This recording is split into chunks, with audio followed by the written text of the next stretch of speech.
अच्छा जी, exchange rate policy तक हमने कवर कर लिया था। आगे हम चलते हैं effect of government policies on businesses, और ये इम्पोर्टेंट पार्ट है क्योंकि एक्चुअली तो आपको बिजनेस में इम्पैक्ट ही बताना है ये क्या होगा।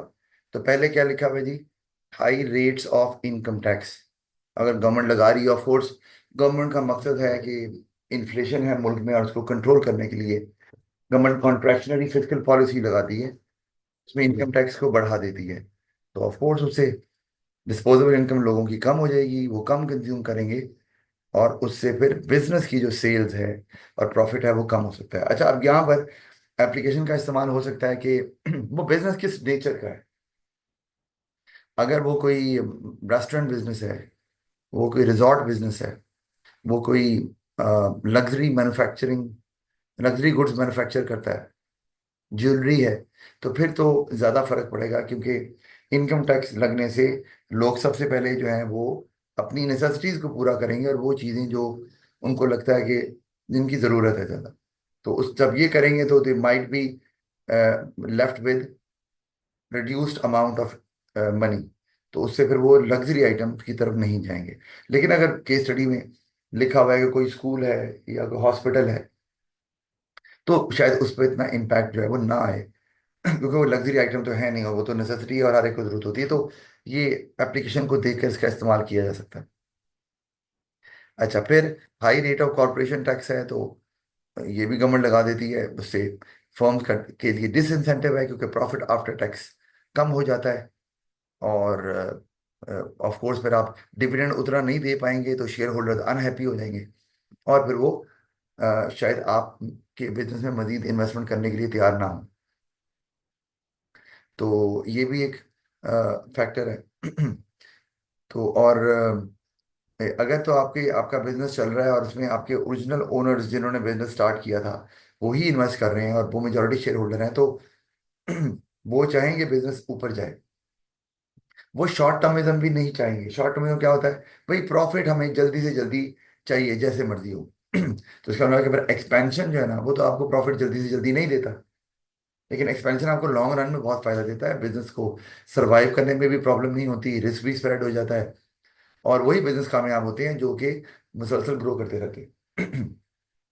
तो अगर आप वो आपके ओरिजिनल ओनर भी कह रहे हैं जी हमें अच्छा रिटर्न नहीं मिल रहा, तो एक तो ये कि वो फर्दर इन्वेस्टमेंट नहीं करेंगे, या बोर्ड ऑफ डायरेक्टर जो चला रहे हैं उनको ही चेंज कर सकते हैं वो एनुअल जनरल मीटिंग के थ्रू।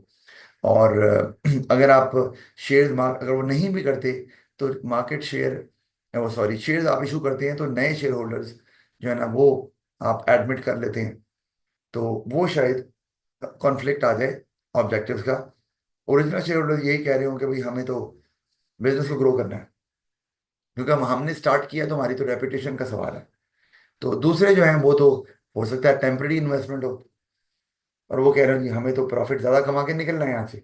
तो इसका मतलब है कि आपको शेयर होल्डर्स को हैप्पी करना जरूरी है, पर्टिकुलरली वो शेयर होल्डर्स विच ऑलरेडी एग्जिस्ट, ताकि आपको नए शेयर होल्डर्स जो है ना वो एक अनसर्टेनिटी होती है कि वो they want to stay with the business for longer time और नॉट, लेकिन जो बहुत पहले से हैं तो उनको तो आपको अच्छा रिटर्न देना ही है। और फिर आगे ये भी हो सकता है कि अगर आप अच्छा रिटर्न नहीं दे रहे तो आप शेयर इशू कर रहे हैं फिर भी आपके शेयर नहीं बिक रहे, क्योंकि शेयर होल्डर जो ज्यादा प्रॉफिट कमाना चाहते हैं वो कहते हैं इस कंपनी ने प्रॉफिट नहीं दिया, ये नहीं दे रही अच्छा, तो वो नहीं इन्वेस्ट करेंगे। तो आपके लिए इशू शेयर इशू करके जो कैपिटल रेज करना है वो ऑप्शन शायद ना रहे, या उतनी अमाउंट आप रेज ना कर सकें if you are planning for expansion. तो ये इस तरह से इसकी डेवलपमेंट की जा सकती है। अच्छा, फिर हाई रेट्स ऑफ इंटरेस्ट। अच्छा, अब इसमें ना एक और चीज मैं बताना चाहूंगा आपको ऊपर ही, कि अगर आप शेयर इशू कर रहे हैं और बिक नहीं रहे, तो इसका मतलब आपकी कंपनी के शेयर्स की सप्लाई ज्यादा है, डिमांड नहीं है। तो क्या होता है उससे? प्राइस कम होगी किसकी? शेयर की। तो शेयर की प्राइस कम होगी, तो उससे तो चलो जिनके पास शेयर्स हैं उनको तो प्रॉब्लम होगा कि उनकी शेयर होल्डिंग, जो वैल्यू शेयर होल्डर की जो वैल्यू है वो कम हो रही है। लेकिन एक और भी प्रॉब्लम होगा, वो ये कि अब आपको अगर एक certain amount of capital raise करना है तो आपको पहले से ज्यादा शेयर इशू करने पड़ जाएंगे, क्योंकि शेयर की वैल्यू जो कम हो गई। तो ये भी एक इशू है, और उससे फिर सप्लाई आपकी और ज्यादा रहेगी मार्केट में।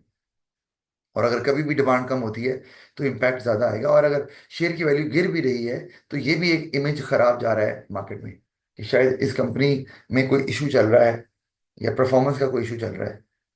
तो इवन के लोन भी लेना हो आपने तो बैंक ये भी देखते हैं कि आपकी शेयर की वैल्यू जो है ना वो स्टेबल है या बढ़ रही है या कम हो रही तो आपके काफ़ी जो ऑप्शन हैं वो फिर उस पर उनमें प्रॉब्लम आ जाएगा आपके लिए। अच्छा फिर हाई रेट्स ऑफ इंटरेस्ट, ये भी मॉनेटरी पॉलिसी में गवर्नमेंट ये करती है। कॉन्ट्रैक्शनरी मॉनेटरी पॉलिसी के अंदर हमने पढ़ा था। तो लोग बैंक में सेव करेंगे ताकि उन्हें अच्छा रिटर्न मिले, हमने पढ़ा है ये कल, जिससे डिमांड चीज़ों की कम हो जाएगी। अच्छा ऑफ कोर्स डिमांड आम चीज़ों की भी कम हो जाएगी, क्योंकि लोग कह रहे हैं यार अब रेस्टोरेंट वगैरह घूमना फिरना कम कर देते हैं, जब तक इंटरेस्ट रेट ज़्यादा है तो सेव करके रखते हैं ताकि रिटर्न अच्छा मिले। तो इससे डिमांड कम होगी और बोरिंग भी जब महंगी हो जाएगी तो इन्वेस्टमेंट भी आप कम करेंगे, या अगर ज़्यादा करेंगे तो फिर आपको हायर इंटरेस्ट है तो उतना ही प्रॉफिट अर्न करने के लिए प्राइस बढ़ानी पड़ जाएगी। तो प्राइस बढ़ाएंगे तो आपकी डिमांड कम हो सकती है या आप प्राइस कंपैरेटिव ना रहें। तो दोनों सूरतों में आपके ओवरऑल सेल्स और प्रॉफिट पे इम्पैक्ट आएगा। फिर एक्सचेंज रेट पॉलिसी में फ्लोटिंग एक्सचेंज रेट आ गया है। अब अगर गवर्नमेंट फ्लोटिंग एक्सचेंज रेट रखती है, फर्ज किया एक्सचेंज रेट पॉलिसी में, तो अनसर्टेनिटी तो आएगी। आएगी क्यों? क्योंकि डिमांड सप्लाई चेंज होते रहते हैं तो उस हिसाब से एक्सचेंज रेट भी स्टेबल नहीं रहेगा और चेंज होता रहेगा। तो फिर बिजनेसेस के लिए ऑपरेट करना, पर्टिकुलरली वो बिजनेसेस जो इंपोर्ट एक्सपोर्ट करते हैं, वो हेजिटेट करेंगे, क्योंकि एक पार्टी को तो लाजमी नुकसान होगा अगर एक्सचेंज रेट बढ़ रहा है या कम हो रहा है। वो हमने पहले भी जाना था कि अगर आप इंपोर्ट कर रहे हैं और दूसरी पार्टी दूसरी कंट्री में एक्सपोर्ट कर रही है तो अचानक आपका एक्सचेंज रेट गिरना शुरू हो गया तो उसे आपको महंगा पड़ेगा, चाहे पैसों में डील वही हुई हो, लेकिन आपको अब देने ज्यादा पैसे पड़ेंगे तो आपको महंगा पड़ेगा। और अगर एक्सचेंज रेट बढ़ना शुरू हो गया तो फिर एक्सपोर्टर को नुकसान हो जाएगा जो एक्सपोर्ट कर रहा है। क्यों? क्या अगर आप क्योंकि दूसरा जगह हमारी चीजें महंगी हो जाएंगी। हाँ, अगर आप एक्सपोर्ट कर रहे हैं हाँ तो आपकी चीजें बिकेंगी नहीं फिर। तो यानी कि दोनों में से एक पार्टी जो है ना, अगर हम दोनों में कहें आप इंपोर्टर ही हैं अपने मुल्क में, तो एक्सचेंज रेट ज्यादा होने से आपको नुकसान है, और एक्सचेंज रेट कम होने से हाँ क्या कहें, जहाँ एक्सचेंज रेट कम होने से इंपोर्टिंग बिजनेस को नुकसान है जो आपके मुल्क में ऑपरेट कर रहा है। और अगर चेंज रेट जो है वो ज्यादा हो जाता है तो दूसरे मुल्क का तो उसको उसके एक्सपोर्ट्स को नुकसान हो जाएगा। तो ये इशू रहेगा दोनों के केस में। तो इससे फिर ट्रेड, इंटरनेशनल ट्रेड कम हो जाएगी और फिर कंट्रीज वो सही बेनिफिट नहीं गेन कर पाएंगे अपने मुल्क के लोगों के लिए, या अगर आप पब्लिक पब्लिक वेलफेयर भी चाह रहे हैं तो या वो बिजनेसेस जो इंपोर्ट एक्सपोर्ट पे ही डिपेंड करते हैं वो भी डाउन जाएंगे तो फिर अनएम्प्लॉयमेंट का भी इसमें रोल आ सकता है। अच्छा फिर आगे हमारे पास आगे government intervention in labour market. Labour market आपको पता ही है, वो मार्केट जहाँ करेंसी की डिमांड सप्लाई होती है।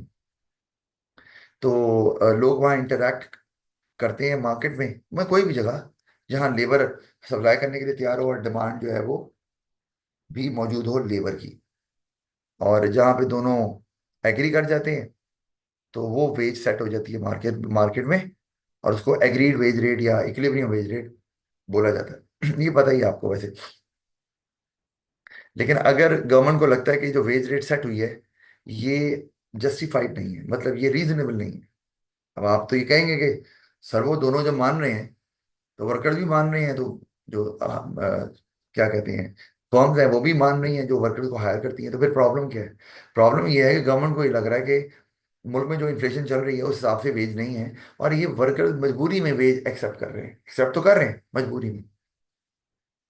ये शायद इसलिए कि मुल्क में शायद सर्कमस्टांसेस काफ़ी एडवर्स हैं, अनएम्प्लॉयमेंट बहुत ज़्यादा है, तो फिर workers of course lower wage पे भी एग्री करेंगे। लेकिन ये उनके साथ जाती है क्योंकि उनकी मजबूरी से फ़ायदा उठाया जा रहा है। That is what we call exploitation. तो गवर्नमेंट क्या करेगी? मिनिमम वेज सेट कर देगी ताकि वर्कर्स एक्सप्लॉइट ना हो।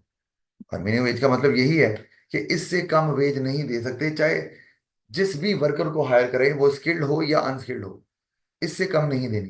जिस तरह पाकिस्तान में अराउंड 30,000 के करीब रखी गई है अब, कि इतनी वेज तो आपको देनी है। ये नहीं कह रहा कि काम वाली को 30,000 दे दो, मतलब वो वर्कर जो फुल टाइम काम करते हैं 8 hours in a day, 5 days in a week, उनकी बात हो रही है। तो उनको फिर आपको इतनी वेज तो देनी ही पड़ेगी।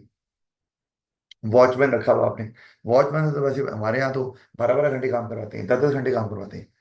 तो सुबह 6 7 बजे आते हैं, रात को जाते हैं 6 7 बजे शाम को।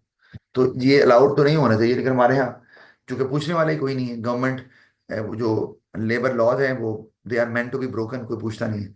जबकि बाहर ऐसा नहीं है, बाहर तो आपने 8 घंटे काम किया, वो कहेंगे घर जाएं हमें, वरना उल्टा और चार्जेस ना पड़ जाए। बहरहाल तो गवर्नमेंट मिनिमम वेज रख देती है, अगर गवर्नमेंट को लगता है कि इक्विलिब्रियम वेज जो है ना वो सूटेबल नहीं है। तो मिनिमम वेज हमेशा इक्विलिब्रियम से ऊपर रखी जाती है, ये हमें पता है। ऊपर क्यों रखी जाती है? क्योंकि नीचे जो इक्विलिब्रियम वेज है वो कम है ना, गवर्नमेंट को लग रहा है, तभी तो मिनिमम वेज रखी है, वरना क्यों रखेगी? तो गवर्नमेंट वो ऊपर रखती है मिनिमम वेज। तो उसमें अब क्या हो रहा है हमें, कि हमारे पास प्रॉब्लम ये आ रही है कि ये जो डिमांड है वो कम हो गई है। वो डिमांड कहाँ पे आ गई है? जब आप W1 पे गए हैं तो डिमांड कहाँ आ गई है? डिमांड आ गई है Q1 पे। और जो सप्लाई थी सारी, मतलब एज अगर ज्यादा मिल रही है तो वर्कर तो अपने आप विलिंग होंगे, वो सप्लाई बढ़ गई है और वो आ गई है Q2 पे, गैप आ गया। तो अब ये अगर हो रहा है, अब अगर मिनिमम में रख रहे हैं तो एक तो ये कि इसमें वो वर्कर्स जिनको जॉब मिलेगी वो they will be much better off than before. लेकिन कई होंगे जिनको जॉब मिलेगी नहीं, वो कहेंगे भाई इससे बेहतर था वही, आपकी वेज ठीक थी। तो अब ये एक इशू जरूर आता है, उसमें अब गवर्नमेंट क्या मैयर्स लेती है, या गवर्नमेंट उस सरप्लस लेबर फोर्स को कैसे यूटिलाइज करती है, ये कहाँ। गवर्नमेंट का काम है कि एम्प्लॉयमेंट अपॉर्चुनिटीज क्रिएट करे। अगर वो दे नहीं सकती जॉब, तो अपॉर्चुनिटीज क्रिएट करे कि वर्कर्स को जॉब मिल सके। क्योंकि खाली मिनिमम वेज सेट कर देंगे और वर्कर्स को नहीं रखा जा रहा, तो फिर अनएम्प्लॉयमेंट बढ़ेगी। एनीवे अच्छा, अब इसका बिजनेस में इम्पैक्ट क्या है? वो इम्पैक्ट है कि बिजनेस के लिए को ज़्यादा वेज देनी पड़ेगी, तो वेज कॉस्ट बढ़ जाएगी। वेज कॉस्ट टोटल कॉस्ट का पार्ट है, तो टोटल कॉस्ट भी बढ़ जाएगी, और फिर बिजनेस को प्रॉब्लम होगा। प्रॉफिट या तो कम होगा, या फिर आपको प्राइस बढ़ानी पड़ेगी, तो फिर सेल्स कम हो जाएगी आपकी, उससे भी प्रॉफिट कम हो सकता है। आप क्या कह रहे हो? ब्रेक इवन भी अगर आप स्टार्ट कर रहे हैं तो ब्रेक इवन, अगर कोई नया प्रोजेक्ट स्टार्ट करने लगे हैं तो ब्रेक इवन भी लेट आएगा फिर। और ब्रेक इवन जितना लेट आता है उतना ही ज़्यादा रिस्की होता है, क्योंकि आपको अपनी इनिशियल इन्वेस्टमेंट और जो भी कॉस्ट आप खर्च कर रहे हैं, ऑपरेटिंग कॉस्ट, वो कवर करना जल्दी से जल्दी ज़रूरी है। क्योंकि आगे जितना long term in the future जाएंगे उतना ही अनसर्टेनिटी बढ़ती है, और आप यू नेवर नो कि क्या हालात रहेंगे। तो मतलब इकोनॉमिक कंडीशन क्या रहेंगी, पॉलिटिकल स्टेबिलिटी क्या रहेगी, कंपटीशन क्या रहेगा, गवर्नमेंट का बाइंग पैटर्न, टेस्ट, इनकम वगैरह वो क्या रहेगी। तो इसलिए आप कम से कम टाइम में अपने प्रोजेक्ट की कॉस्ट को कवर करना चाहेंगे, तो वो नहीं होगी। अच्छा, तो ये बिजनेस में इम्पैक्ट है। फिर अगर अब ये मैंने वैसे यहाँ डिस्कस कर लिया हुआ है पहले ही, कि अगर बिजनेस पे क्या इम्पैक्ट होगा मिनिमम वेज का, कॉस्ट बढ़ गई, प्रॉफिट कम हो गया, फाइन आता है। फिर ट्रेनिंग कॉस्ट, वो क्यों? पहले आपने वर्कर्स को रखा हुआ था, ट्रेनिंग नहीं दे रहे थे, ऐसे ही वो छोटे मोटे काम करवा रहे थे, और छोटे मोटे काम करवा के पैसे कम ही दे रहे थे। अब जब पता चल गया कि इतने पैसे देने ही देने हैं, तो अब आपको उनको ट्रेन करना पड़ जाएगा, क्योंकि अगर आपने उनको 30,000 देने, एग्जाम्पल है, तो काम भी तो 30,000 वाला करवाओगे ना, या आप फोटो कॉपियाँ करवाते रहो उनसे, जाओ पानी पिला दो, ये कर दो। आपको जो एक काम देना पड़ेगा, असाइन करना पड़ेगा कि ये काम है जो आपको करना है, तो उनकी एक बाकायदा जॉब डिस्क्रिप्शन बनानी पड़ेगी। तो उसके लिए वो ट्रेनिंग देनी पड़ेगी आपको, वो भी बिजनेस की कॉस्ट है जो पड़ेगी उन्हें।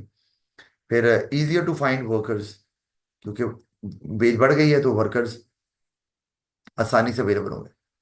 तो आप अब अगर डिमांड बढ़ रही है तो आसानी से मीट कर पाएंगे बाय हायरिंग मोर वर्कर्स। और फिर प्रोडक्टिविटी में इंक्रीज, क्योंकि वर्कर्स को अच्छी, आपको पता money is one of the motivating factor. तो उससे वर्कर्स मोटिवेट होंगे तो वो ज़्यादा चीज़ें बनाएंगे, तो आपकी कॉस्ट हो सकता है बढ़ने के बजाय कम हो जाए, क्योंकि जितनी वेज में इजाफा हुआ है, हो सकता है वर्कर जो है उससे ज़्यादा कॉस्ट में कमी कर दे, प्रोडक्टिविटी में इजाफा कर दे। तो फायदा भी हो सकता है आपको इसमें। अब इसमें पास्ट में क्वेश्चन भी आए हैं, मैंने पहले भी बात की थी। मिनिमम वेज है तो वो पूछ रहे हैं इसका बिजनेस पे क्या इम्पैक्ट होगा। तो आपको पहले ये देखना है कि मिनिमम वेज जो गवर्नमेंट ने रखी है, पहले वर्कर्स को सैलरी कितनी मिल रही है, वेज कितनी मिल रही है। फर्ज किया कि उन्होंने कहा जी आपने वर्कर्स को जो है वो $1,000 देना है, एग्जाम्पल है। तो $1,000 अगर आपने देना है, तो अब देखना है, तो बताएं जी बिजनेस पे क्या इम्पैक्ट आएगा। तो पहले ये देखो कि पहले दे कितना रहे थे, पता चला वो $1,200 दे रहे थे, तो बिजनेस पे कोई इम्पैक्ट नहीं आ रहा, क्योंकि मिनिमम वेज से वो पहले ही ज्यादा दे रहे थे। तो इसलिए अब वो कोई वर्कर का लीगल राइट ही नहीं है, वो 1200 ही देते रहेंगे, क्योंकि मिनिमम वेज तो 1000 थी पहले। वो पहले ही मार्केट में ज्यादा पैसे दे रहे थे, तो इशू नहीं आ रहा, वेज नहीं बढ़ी। लेकिन अगर हमने इसका काउंटर आर्गुमेंट करना हो, लेवल 3 एनालिसिस वाला, तो आप कर सकते हैं कि जी वेज कॉस्ट बढ़ भी सकती है। काउंटर आर्गुमेंट तो यही हुआ ना, वेज कॉस्ट बढ़ भी सकती है। तो बढ़ेगी कैसे कि भाई, जब आप नए वर्कर आप रखेंगे, फर्ज किया $1000 पे, तो जो ऑलरेडी एक्सपीरियंस वर्कर काम कर रहे हैं, ये यार ये क्या है, कल का बच्चा आया $1000 ले रहा है, हम 5 साल से काम कर रहे हैं, हमें $1200 मिल रहा है। तो वो आपको कहेंगे, आपके जो नए वर्कर्स हैं उनकी कॉस्ट तो आपकी नहीं बढ़ने वाली, लेकिन जो नए वर्कर्स हैं, सॉरी, जो एक्सपीरियंस्ड और एग्जिस्टिंग वर्कर्स हैं, वो कहेंगे हमारी वेज बढ़ाएं। तो अब ये लीगल राइट तो हम नहीं कहेंगे, लेकिन वो कह सकते हैं ना, अगर ट्रेड यूनियन वहां पर है, तो वो कह सकते हैं जनाब ये गैप कम है, तो आप उनकी बढ़ाइए तो हमारी भी बढ़ाइए, नेचुरल फिनोमेना है, करते हैं वर्कर्स, तो उससे आपकी वेज कॉस्ट बढ़ भी सकती है। अगर if you want to retain your customer, और आपको लगता है they are important for your organisation, और आप उनको नहीं लूज करना चाह रहे। इकोनॉमी को देखें तो उस पर क्या इम्पैक्ट आ रहा है कि business may not be able to afford employees, resulting in lower demand for workers.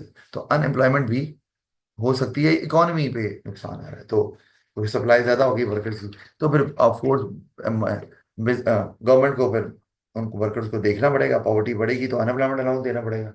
Unemployment allowance जो है वो, अब आप ये इसमें भी हम बिजनेस से लिंक कर सकते हैं। अनएम्प्लॉयमेंट अलाउंस जब देना पड़ेगा, तो बिजनेस जो है ना वो दूसरे प्रोजेक्ट नहीं कर पाएगी, और उसमें से कुछ प्रोजेक्ट्स पावर जनरेशन के भी हो सकते हैं, इंफ्रास्ट्रक्चर के भी हो सकते हैं। तो बिजनेसेस पे इम्पैक्ट फिर भी आ सकता है तो इकोनॉमी पे, कि बिजनेस गवर्नमेंट को खर्च करना पड़ेगा इन कामों पे, और पब्लिक वेलफेयर भी नहीं कर सकती। लेकिन इंफ्रास्ट्रक्चर और पावर जनरेशन जो है ना, वो तो बिजनेसेस पे भी डायरेक्ट इम्पैक्ट डालते हैं। बिजनेसेस पे कॉन्ट्रैक्ट में। बिजली की सप्लाई नहीं आ रही तो प्रॉब्लम है, प्रोडक्टिविटी कम हो जाएगी बिजनेसेस की। तो इसी तरह इंफ्रास्ट्रक्चर इंप्रूव नहीं कर रहे, तो रोड्स की मेंटेनेंस नहीं हो रही, तो ट्रांसपोर्टेशन का इशू आ रहा है, या कंजेशन हो रही है, चीज़ें डिलीवरी लेट हो रही है। तो जब लेट पहुंच रही है तो लेट बन रही है, प्रोडक्टिविटी कम रह रही है, कॉस्ट बढ़ रही है, तो ये भी आ सकता है इसमें। फिर आगे चलते हैं तो फर्दर जो इकोनॉमी में हमें नजर आ रहा है नुकसान, वो है moreover GDP will fall and people may not be able to get the goods they want, resulting in poor living standard. तो अब इसे ये भी कि जब हमने ऊपर पढ़ा है अभी, तो जीडीपी आपका गिरेगा, क्योंकि वर्कर्स आप अब नहीं रख रहे, वो महंगे पड़ रहे हैं। तो उससे फिर ये इकोनॉमी को प्योरली उसी का ही है कि लिविंग स्टैंडर्ड आपका गिर रहा है लोगों का। Following GDP will have a negative impact on exports. अगर जीडीपी गिर रहा है तो फिर तो लोगों की जरूरत पूरी कर लें तो बड़ी बात है, एक्सपोर्ट क्या करना है फिर। एक्सपोर्ट नहीं करेंगे तो पहले तो पेमेंट खराब, फॉरेन करेंसी रिजर्व नहीं आएंगे, तो फिर आपने इंपोर्ट्स करनी है कुछ, तो वो नहीं कर पाएंगे आप, जो इसेंशियल है। फिर हायर मिनिमम वेज में increase consumer spending, resulting in more employment and economic growth, as businesses may like to expand to satisfy the growing demand। ये भी है, मिनिमम वेज अगर मौजूद है, तो उससे कंज्यूमर स्पेंडिंग कैसे बढ़ रही है। भाई वेज ज्यादा मिल रही है, तो वही वर्कर तो बाद में कंज्यूमर होंगे जो चीजें खरीदेंगे, वेज ज्यादा होने की वजह से। तो अगर आपने वर्कर रख रहे हैं हायर वेज पे भी, तो लेटर ऑन वो वर्कर चीजें खरीदेंगे, तो वो ओवरऑल डिमांड में इजाफा करेंगे मुल्क के अंदर। तो उससे फिर डिमांड बढ़ेगी, तो फिर आप ज्यादा वर्कर्स रखना चाहेंगे, क्योंकि आपकी सेल्स बढ़ रही है। तो ये इससे बिजनेस पे भी को भी फायदा होगा, लेकिन इकोनॉमी के तो होगा ही कि जब डिमांड बढ़ेगी तो प्रोड्यूसर ज़्यादा बनाएंगे, तो उनका तो प्रॉफिट होगा, इकोनॉमिक ग्रोथ भी होगी। तो जो कि ज़्यादा डिमांड को कौन नहीं मीट करना चाहता। और एक और बात है कि डिमांड अगर ज़्यादा हो रही है और आप नहीं इसको, ये कह रहे हैं यार नहीं हमें प्रॉफिट नहीं हो रहा, तो वो नुकसान होगा, क्योंकि आपको लॉन्ग टर्म में सोचना है कि अगर किसी बिजनेस ने उन कस्टमर्स को अट्रैक्ट कर लिया और उसके लॉयल बन गए, तो बाद में अगर प्रॉफिट ज़्यादा भी होगा तो आप कमा नहीं पाएंगे, क्योंकि आपकी सेल तो हो नहीं रही। तो आपको, अगर कोई एडवर्स सर्कमस्टांसेस हैं भी बिजनेस के, तो उनको उसमें सरवाइव करना है, और हायर वेज पे भी वर्कर्स को रखना है, और प्रोडक्शन करते रहनी है, और ताकि कस्टमर जो है वो आप मेंटेन कर सकें, और बाद में जब आपके पास मौका हो तो आप फिर उससे फायदा उठा के अपने प्रॉफिट को भी बढ़ा सकें। मतलब लेटर ऑन ब्रांड इमेज बन गया है, तो हायर वेज है तो प्राइस भी तो बढ़ा देंगे ना। तो जब आप वर्कर ही नहीं रख रहे, तो आप एक्सपेंशन नहीं कर रहे, आपका इमेज भी नहीं बन रहा, हाँ, मार्केट शेयर हाई नहीं है, तो फिर आप प्राइस तो बढ़ा ही नहीं पाएंगे। अच्छा, फिर बेटर लिविंग स्टैंडर्ड, ये तो चले हमने लिख दिया। ये सारी मतलब वर्कर जिनको जॉब मिलेगी उनको तो वो तो चीजें खरीद पाएंगे ना अच्छी। तो लोगों को फायदा हो रहा है। फिर आ गया हमारे पास मार्केट फेलियर। ये इकोनॉमिक्स में तो है ही, पढ़ा भी हुआ है ये। तो मार्केट फेलियर में हम बोलते ही यही हैं। अच्छा, अक्सर इसको बच्चे समझ लेते हैं कि मार्केट फेलियर शायद कोई बिजनेस फेलियर है या कोई प्रोडक्ट फेलियर है। ये गरीबा आपके लिए भी है। तो ये बिजनेस और मार्केट फेलियर से इसका कोई ताल्लुक नहीं है। मार्केट फेलियर का ताल्लुक है कि आपके जो रिसोर्सेज हैं वो एफिशिएंटली एलोकेट नहीं हो रहे। और उसका मैंने मतलब ब्रैकेट में लिख भी दिया है कि ओवरऑल पब्लिक के इंटरेस्ट में नहीं आ रहे। मतलब ये कि अ, जो लोग खरीद रहे हैं उनको तो फायदा हो रहा है, लेकिन ओवरऑल सोसाइटी के बेनिफिट में नहीं है शायद। तो वो हम कहेंगे मार्केट फेल हो रही है।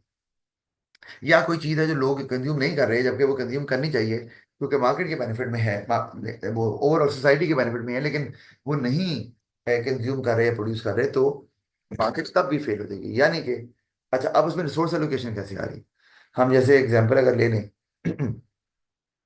कि सिगरेट है, तो सिगरेट अच्छी चीज़ नहीं है, और उससे जो इस्तेमाल कर रहा है उसको भी नुकसान हो रहा है, जो नहीं इस्तेमाल कर रहा है उसको भी नुकसान हो रहा है, क्योंकि कॉज ऑफ पोल्यूशन तो है। तो सोसाइटी चाहती है, ओवरऑल पब्लिक चाहती है कि ये ना बने। कंज्यूमर की बात नहीं कर रहा, मैं ओवरऑल सोसाइटी की बात कर रहा हूँ, जिसमें वो लोग भी आ रहे हैं जो कंज्यूमर नहीं है और प्रोड्यूसर भी नहीं है। तो उस केस में वो चाहते हैं ना बने, लेकिन वो चूंकि डिमांड है, सिगरेट पीने वाले डिमांड कर रहे हैं, तो अगले बना रहे हैं, क्योंकि जो बिजनेस है उन्होंने ये थोड़ी देखना है कि जी पोल्यूशन कितना हो रहा है, उन्होंने देखना है प्रॉफिट कितना हो रहा है। उन्होंने तो अपना बेनिफिट देखना है, वो बना रहे हैं। तो सोसाइटी की नज़र में ये रिसोर्स ओवर एलोकेट किए जा रहे हैं, ये इन एफिशिएंट एलोकेशन नहीं है। क्योंकि असूलन सिगरेट कम बननी चाहिए, लेकिन बन नहीं रहे, क्योंकि डिमांड उनकी ज़्यादा है। तो ये इनएफिशिएंट एलोकेशन, अब कंजम्पशन से तो एलोकेशन नहीं होती, हमें पता है। रिसोर्सेज की एलोकेशन प्रोडक्शन में होती है। तो इसका लिंक बता रहा हूँ कि जब कंजम्पशन ज़्यादा होगी, डिमांड ज़्यादा होगी, तो एलोकेशन तो फिर उसमें उस चीज़ पे ज़्यादा होगी ना, वो बनेगी ज़्यादा। तो ये एफिशिएंट इनएफिशिएंट एलोकेशन होगी। इसी तरह से आपका हेल्थ केयर की कोई सर्विसेज में देख लें आप, तो लोग जो है ना, वो अगर बीमार हो भी रहे हैं तो इलाज नहीं करवा रहे। अब इलाज नहीं करवा रहे, तो क्या हो रहा है कि आप ले लो पाकिस्तान में, मतलब दुनिया में शायद दूसरे तीसरे नंबर पे होगा जहाँ शुगर के पेशेंट सबसे ज्यादा। आप ये कह लो कि 80% आबादी शुगर में के पेशेंट बने बैठे। और वो ये कि उन्हें नहीं पता होता कि ये प्री डायबिटिक है नहीं है, मतलब नहीं दिखाना ना, कुछ सिम्टम्स आ भी रहे हैं तो नहीं डॉक्टर को दिखाना, और यार डॉक्टर पे कौन जाए। तो उससे फिर क्या हो रहा है कि उससे फिर बर्डन बढ़ गया किसी के। अब डायबिटीज क्या करती है, वो आपके गुर्दे भी फेल कर देती है, आपके हार्ट पे अटैक करती है, आपकी आई साइड पे अटैक करती है, मतलब वो आपके पार्ट को छोड़ती नहीं है। तो फिर वो पेशेंट की कंडीशन एडवर्स हो गई, तो फिर क्या होगा, हॉस्पिटल पे लोड पड़ेगा। फिर वो लोग जो आम डायबिटिक नहीं भी हैं, उनको भी डॉक्टर नहीं मिल रहा, उनको बेड नहीं मिल रहा, ट्रीटमेंट नहीं मिल रहा, डॉक्टर का टाइम नहीं मिल रहा। तो ये भी क्या हुआ कि सोसाइटी चाहती थी कि रिसोर्स की एलोकेशन हेल्थ केयर पे ज्यादा हो, लेकिन क्यों नहीं हो रही, लोग जा ही नहीं रहे। जब लोग हॉस्पिटल नहीं जा रहे, तो फिर हॉस्पिटल बनेंगे क्यों, हेल्थ केयर सर्विस प्रोवाइड क्यों की जाएंगी। तो अब सोसाइटी चाहती थी कि ज्यादा लोग जाएं ताकि ये काम ना हो, बर्डन ज्यादा ना पड़े हॉस्पिटल्स पे, उस तरह से। क्योंकि पेशेंट गया, दवाई लेके आ गया, अब एडमिट ही हो गए हैं पेशेंट, और वो लाइफ थ्रेटनिंग डिजीज में चले गए हैं, तो उन्होंने कहाँ से निकलना हॉस्पिटल से। सरकारी हॉस्पिटल में तो यही होता है, पर्ची लेके आप गए, वेट कर रहे हैं, बारी नहीं आ रही, लोग ही इतने। तो यहाँ पर असूलन उनको डॉक्टर को देखना चाहिए था, they should have seen the doctor. और जब डॉक्टर देखेगा तो एलोकेशन ज्यादा हो जाती रिसोर्सेज की, लेकिन नहीं हुई, क्योंकि डिमांड नहीं थी डॉक्टर की, हेल्थ केयर की। तो रिसोर्स एलोकेट भी कम हुए, रिसोर्स कौन थे, डॉक्टर ही ना, नहीं हुए। तो यहाँ पर रिसोर्सेज ज्यादा एलोकेट होने चाहिए थे, नहीं हुए, ये भी इन एफिशिएंट एलोकेशन ऑफ रिसोर्सेज हो गया यहाँ पर भी। तो ये आपको मैंने दोनों बता दिया, मार्केट फेलियर यहाँ पर हो रहा है। अच्छा, अब इसी तरह प्रोडक्शन में भी होता है। अभी देखो स्मोक आ रहा है, तो अभी ये जो आपके वो जहाँ पे ईंटें बनती हैं, ब्रिक किल्न जो होते हैं, अब वो प्रोडक्शन करेंगे, उन्होंने तो प्रॉफिट लेना है। लेकिन स्मोक जो रिलीज हो रहा है इतना ज्यादा, वो दूसरों को नुकसान, सोसाइटी के लिए फायदेमंद नहीं है। पोल्यूशन कर रहा है ज्यादा, स्मोक का कॉज बनेगा।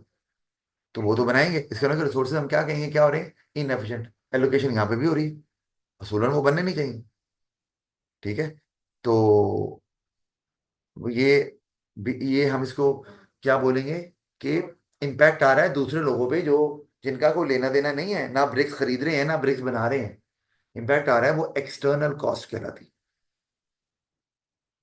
तो एक्सटर्नल कॉस्ट, अब हमने यहाँ बात अभी की है, तो अभी मैंने जो आपको एग्जांपल दी है सिगरेट की, वो भी एक्सटर्नल कॉस्ट प्रोड्यूस करती है, कंजम्पशन से, ऑफ कोर्स कंजम्पशन से करती है। प्रोड्यूस होती है तो कंज्यूम होती है ना। और जो मैंने अभी आपको ये ब्रेक किल्न की बात कर रहा हूँ, ये प्रोडक्शन से एक्सटर्नल कॉस्ट प्रोड्यूस कर रही है। तो ये मौजूद है। अभी कह रहे हैं कि एआई जो है वो आगे जब बहुत कॉमन हो जाएगा ना, तो चूंकि वो एनर्जी बहुत कंज्यूम करता है, तो और बहुत हाई पावर्ड मशीन इस्तेमाल होती हैं इसके लिए। और एआई के लिए एक्चुअली अगर आप पढ़ें तो आपको पता चलेगा, इसमें एमएल का रोल होता है। एमएल क्या होता है, मशीन लर्निंग। दोबारा लंबी बात है ये, लेकिन एनर्जी चूंकि ज्यादा कंज्यूम कर रहा है, तो ये भी पोल्यूशन कॉज कर सकता है। ये रिसर्च आ चुकी है। एआई की बात कर रहा हूँ क्योंकि इतना इंजोर है, तो वो भी एक्सटर्नल कॉज फिर जो है ना वो क्रिएट करेगा। अच्छा, बहरहाल, तो ये मार्केट फेलियर का कॉज है। मतलब चीजें बिक रही हैं, बिजनेस चल रहे हैं, प्रॉफिट हो रहा है, लेकिन मार्केट फेल हो रही है क्योंकि लोगों का जो डिजायरेबल लेवल ऑफ आउटपुट है, या जो desirable desirable level of consumption है, वो नहीं है। या तो ज्यादा हो रहा है या कम हो रहा है। पर एक्सटर्नल कॉस्ट में ये होता है कि रिसोर्सेज ज्यादा एलोकेट हो रहे हैं, कहेंगे यही इनएफिशिएंट एलोकेशन ऑफ रिसोर्सेज। लेकिन अगर प्रिसाइजली बोलें तो कहेंगे ओवर एलोकेशन ऑफ रिसोर्सेज। तो इसको बोलते हैं हम, ये कॉस्ट टू थर्ड पार्टी है। थर्ड पार्टी क्यों बोल रहा हूँ, क्योंकि फर्स्ट पार्टी प्रोड्यूसर है, सेकंड पार्टी कंज्यूमर है, तो थर्ड पार्टी वो है जो ना प्रोड्यूसर है ना कंज्यूमर है, लेकिन उसको नेगेटिव इम्पैक्ट आ रहा है। तो हमने देख लिया वो। तो अब जब ये हो रहा है तो मार्केट फेल हो रही है। ठीक है। अब मैंने यहाँ पे लिख दिया, जैसे प्रोड्यूसर और कंज्यूमर वो तो एक्सटर्नल कॉस्ट को देखते ही नहीं। वो तो देखते हैं हमें क्या फायदा हो रहा है, जिसकी वजह से अगर एक्सटर्नल कॉस्ट उसमें है, तो चीजें ज्यादा बनेंगी भी, कंज्यूम भी होंगी। तो इन एफिशिएंट एलोकेशन ऑटोमेटिकली आ जाएगी, मार्केट फेल हो जाएगी। और इसको हम बोलेंगे ओवर प्रोडक्शन का केस। और वो मैंने आपको एग्जांपल तो पहले दी हुई है, तो मैं इसको नहीं डिस्कस कर रहा। पोल्यूशन वगैरह, ये जो भी ट्रैफिक कंजेशन वगैरह है। अच्छा। और लेकिन अगर प्रोड्यूसर उस एक्सटर्नल कॉस्ट को कॉस्ट माने, आपको अच्छे से पता है कि जब कॉस्ट बढ़ती है, कॉस्ट जब बढ़ जाती है ना, तो प्रोड्यूसर डिस्करेज होता है।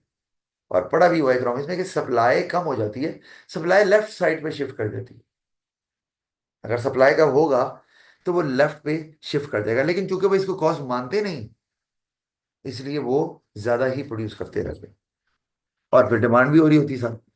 अच्छा, मार्केट फेलियर ये है। फिर लेबर ट्रेनिंग। अब ये मार्केट फेलियर क्यों है, मैं ट्रेनिंग दे कोई नहीं रहा ना। वर्कर्स डिमांड किए जा रहे हैं। ठीक है। डिमांड क्यों किए जा रहे हैं, क्योंकि उन जो प्रोडक्ट्स को बनाते हैं उनकी डिमांड है। लेकिन वर्कर्स डिमांड तो कर रहे हैं, लेकिन उस स्किल के वर्कर मिल नहीं रहे। और ट्रेनिंग भी कोई नहीं दे रहा, क्योंकि हर कोई अपना कह रहे हैं, हम ट्रेनिंग क्यों दें, हमारे हमें कॉस्ट पड़ेगी। जबकि आप ट्रेन वर्कर्स रखे, ट्रेन करके प्रोडक्टिविटी उनकी ज्यादा होगी, तो प्रोडक्शन भी ज्यादा होगी, और सोसाइटी की नीड्स को आप पूरा कर सकते हैं। लेकिन कोई करता नहीं। वो कहते हैं कोई और कहीं ट्रेनिंग खुद लेके आए। वो वर्कर ट्रेनिंग ले नहीं पाता, उसके पास पैसे नहीं है, अफोर्ड नहीं कर सकता। तो आपके पास फिर शॉर्टेज ऑफ स्किल्ड वर्कर्स और ट्रेन वर्कर्स होते हैं। बावजूद इसके की डिमांड है, लेकिन वो वर्कर्स नहीं अवेलेबल। तो वो जो करंट प्रोडक्शन है वो उस लेवल पे नहीं पहुंच पाती जिसकी रिक्वायरमेंट है। तो मार्केट यहाँ पर भी आपकी फेल हो रही है। यहाँ पे अंडर प्रोडक्शन हो रही है। मतलब ये कि जिस लेवल पे होनी चाहिए नहीं हो रही। मतलब ये कि अगर वो वर्कर आप चाह रहे हैं, और वो वर्कर क्या है, नर्सेज हैं, फर्ज किया, लेकिन नर्सेज के लिए जो आपको एजुकेशन चाहिए, वो कोई प्राइवेट अगर प्रोवाइड नहीं कर रहा, और वो क्या कहते हैं, उनके पास पैसे भी नहीं है, तो गवर्नमेंट का काम है ना कि फिर दे। गवर्नमेंट तो इसलिए गवर्नमेंट पर इंटरफेयर करती है। वो अगर नर्सेज ज़्यादा होंगी, डॉक्टर ज़्यादा होंगे, तो फिर हेल्थ केयर की सर्विसेज मिलेंगी। और हेल्थ केयर की सर्विसेज से क्या होता है, हमने अभी देखा है कि वो उसको तो फायदा देंगे, जो इलाज करवाएगा दूसरों को भी दे देंगे, क्योंकि हॉस्पिटल्स पे वो जल्दी ट्रीट हो जाएंगे, तो एडवांस स्टेज पे नहीं पहुंचेंगे, तो हॉस्पिटल्स पे प्रेशर नहीं पड़ेगा। तो दूसरे लोग भी आसानी से इलाज करवा पाएंगे, क्योंकि डॉक्टर्स विल बी फ्री, वो आराम से बाकी पेशेंट को भी देख पाएंगे। तो अगर सारे पेशेंट आईसीयू में ही चले जाएंगे तो फिर तो डॉक्टर तो हर वक्त उन्हीं को देखते रहेंगे, आम पेशेंट को कब देखेंगे जिसको छोटी मोटी बीमारी हुई है। तो ये इसलिए ये मार्केट फेलियर का कॉल भी, और हम अंडर प्रोडक्शन या अंडर एलोकेशन ऑफ रिसोर्सेज भी इसको बोल सकते हैं, या इनएफिशिएंट यूज ऑफ रिसोर्स भी बोल सकते हैं। मोनोपोली अगर देख लें तो मोनोपोली भी एक मार्केट फेलियर का कॉज है। मार्केट जानबूझकर उतनी मोनोपोली जानबूझकर उतनी सप्लाई करती ही नहीं है, आउटपुट को कम रखती है ताकि उसकी शॉर्टेज रहे और प्राइस ज्यादा हो और प्रॉफिट कमाए। तो वो उस लेवल पे प्रोड्यूस ही नहीं करती जो कि सोसाइटी को डिजायरेबल है। अब वो डिजायरेबल वो कंज्यूमर्स के लिए भी है, कंज्यूमर ने तो अपना इलाज करवाना है, लेकिन सोसाइटी को अगर उससे फायदा है तो वो नहीं प्रोड्यूस कर रहे उतना, ताकि प्राइस ज्यादा रहे और वो प्रॉफिट कमाते रहे। उसमें थर्ड पार्टी को क्या नुकसान है, मोनोपोली प्रोड्यूसर वही को? बता रहा हूँ ना, मोनोपोली अगर है और उस प्रोडक्ट का कोई फायदा है, यानी कि उस प्रोडक्ट का कोई एक्सटर्नल बेनिफिट है, तो वो नहीं प्रोड्यूस कर रहे। एजुकेशन को ले लो अब फर्ज किया कि ए लेवल का एक ही इंस्टीट्यूट है लाहौर में जो ए लेवल करवाता है, तो वो फीसें अब ले रहा है डबल ट्रिपल। तो अब वो लोग नहीं पढ़े तो आगे डॉक्टर्स भी नहीं बन रहे, डॉक्टर नहीं बन रहे अच्छे, तो पेशेंट्स का इलाज भी नहीं कर पा रहे उस तरह से। पेशेंट्स का रश ज्यादा और डॉक्टर ट्रीट नहीं कर पा रहे, वो बार बार आ रहे हैं, दवाइयाँ ले रहे हैं, असर कोई नहीं हो रहा, या उतने डॉक्टर्स नहीं है, तो इम्पैक्ट दूसरों पे आएगा ना। वही बात, घुमा फिरा के वहीं लेके हम आराम से आते हैं। प्रेशर हॉस्पिटल पे ज्यादा हो गया, ज्यादा क्यों हो गया, क्योंकि डॉक्टर्स कम है, और हर जो बाकी पेशेंट है वो भी इलाज नहीं करवा पा रहे। कसूर किसका हुआ? मोनोपली का। मोनोपली से वो जो है रिसोर्सेज अंडर एलोकेट हो रहे हैं, उतना चीज उतनी हेल्थ केयर की सर्विसेज प्रोवाइड नहीं की जा रही जितनी के सोसाइटी को डिजायरेबल है। अगर होती तो फिर बाकी लोग भी आसानी से जो है ना वो अपना इलाज करवा सकते थे, जिनका एजुकेशन से कोई ताल्लुक नहीं है। अनपढ़ की बात कर रहा हूँ, अनपढ़ लोगों ने तो एजुकेशन नहीं लेनी, लेकिन वो अगर बीमार है तो डॉक्टर पे तो जा सकते हैं ना, वो नहीं जा पाएंगे, या जाएंगे तो देखेगा कोई नहीं। तो मार्केट फेल यहाँ पर भी होगी, थर्ड पार्टी पे इसका इम्पैक्ट आएगा। अच्छा, उसके अलावा और भी चीजें हैं। आप और मोनोपोली अगर आपकी फर्ज किया तो आप लेट से ऑर्गेनिक आइटम बनाते हैं, प्रोसेस आइटम नहीं बनाते। और प्रोसेस आइटम आपको पता है कि नुकसानदेह होती हैं, उसमें प्रिजर्वेटिव्स होते हैं, और प्रिजर्वेटिव्स जो होते हैं वो कार्सिनोजेनिक होते हैं, बताया हुआ मैंने पहले। यानी कि ये कैंसर प्रोड्यूसिंग सेल्स जनरेट कर सकते हैं, they have the capacity to do it. तो प्रोसेस आइटम को इसलिए कहते हैं कम इस्तेमाल किया करें, क्योंकि वो प्रोडक्ट को तो शायद अपनी ओरिजिनल फॉर्म में रखते हैं कई दिनों तक, लेकिन वो आपको अपनी ओरिजिनल फॉर्म में फिर नहीं रखते। और अगर कॉन्टिन्यूसली इस्तेमाल उसका रहेगा तो they can cause cancer as well, वो जो प्रिजर्वेटिव्स उन्होंने इस्तेमाल किए होते हैं। तो अगर एक ही ऑर्गेनिक फूड प्रोड्यूस करने वाली कंपनी है तो वो नहीं प्रोड्यूस कर रही, वो ज्यादा जान के नहीं कर रही, महंगी है, तो लोग क्या कर रहे हैं? People resort to processed items जो ऑर्गेनिक नहीं है, तो फिर वो बीमार हो रहे हैं। तो फिर वही बात दोबारा, थर्ड पार्टी पे भी इसका इम्पैक्ट आएगा। जो नहीं भी उनको प्रोसेस आइटम इस्तेमाल नहीं भी कर रहे, उनको भी प्रॉब्लम हो रहा है, उनको फ्लू भी हो रहा है, तो डॉक्टर के पास टाइम नहीं है, अवेलेबिलिटी नहीं है। तो ये इस तरह से ये हम इसको मार्केट फेलियर का कॉज मोनोपोली भी बन जाती है। अच्छा, फिर ये भी है, मोनोपोली अगर अकेली है तो वो शुगर कंटेंट का ज्यादा इस्तेमाल कर रही है। बहरहाल ये बहुत लंबा हो जाएगा, आप समझ लो आपको आ गई। मेरे ख्याल प्रॉब्लम इसमें नहीं है। क्यों जी? अरीबा, आप तो इन आउट हो रही हो तेजी से, लेकिन कोई क्वेश्चन है तो बता दें।